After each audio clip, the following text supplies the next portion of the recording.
कहानी का नाम मन का मालिक कौन। भूमिका। यह कहानी एक युवक विवेक की है जो जीवन में बहुत प्रतिभाशाली था, लेकिन उसका मन हमेशा भटकता रहता था।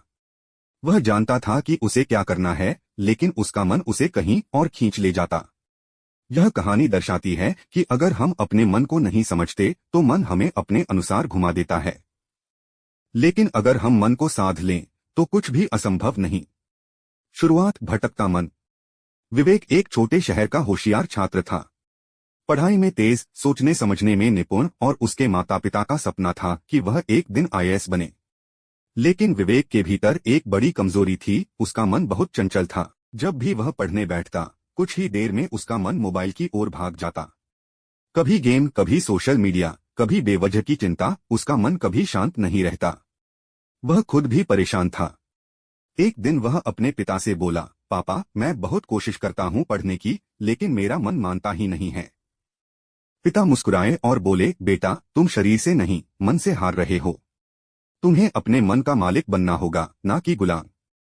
साधु से मुलाकात। मन की परीक्षा। उसके पिता उसे एक साधु के पास लेकर गए जो पास के पहाड़ों में ध्यान करते थे। साधु ने विवेक को देखा और कहा, तुम्हें अपने मन को समझना है तो 3 दिन मेरे पास रहो, लेकिन एक शर्त है, 3 दिन तक तुम केवल वही करोगे जो मैं कहूँ और अपने मन की नहीं सुनोगे।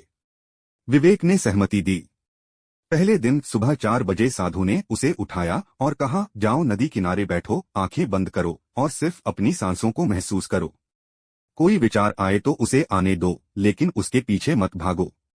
विवेक ने ऐसा ही किया, लेकिन उसका मन कभी पुराने गानों की धुनों में, कभी बीते कल की यादों में, कभी भविष्य की चिंता में खो जाता। वह बार बार परेशान होकर आंखें खोल देता। शाम को उसने साधु से कहा, मेरा मन बहुत भाग रहा है, मैं ध्यान नहीं कर पा रहा। साधु ने मुस्कुराते हुए कहा, यही तो मन है, इसे पकड़ना नहीं, देखना है। जो तुम देख पा रहे हो वो तुम नहीं हो सकता। अगर तुम अपने विचारों को देख सकते हो तो तुम विचार नहीं हो। तुम वही हो जो देख रहा है, वही सच्चा विवेक है। मन का परीक्षण। दूसरा दिन।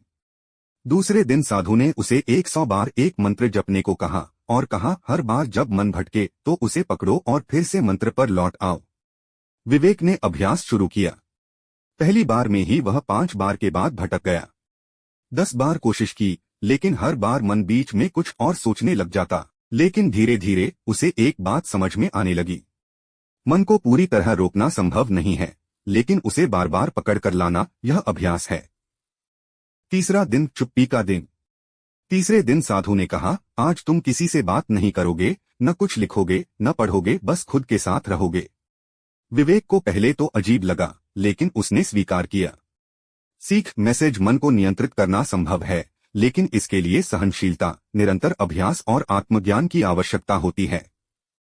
मन को दबाना नहीं है, बल्कि उसकी दिशा बदलनी है। कुछ व्यावहारिक उपाय मन को नियंत्रण में लाने के लिए। 1. हर दिन 10 मिनट ध्यान करें, सिर्फ सांसों पर ध्यान दें। 2. नेगेटिव सोच को पॉजिटिव में बदलें, जब भी मन डरे कहें, मैं सक्षम हूँ। दोस्तों, वीडियो पसंद आए तो चैनल को सब्सक्राइब जरूर करें।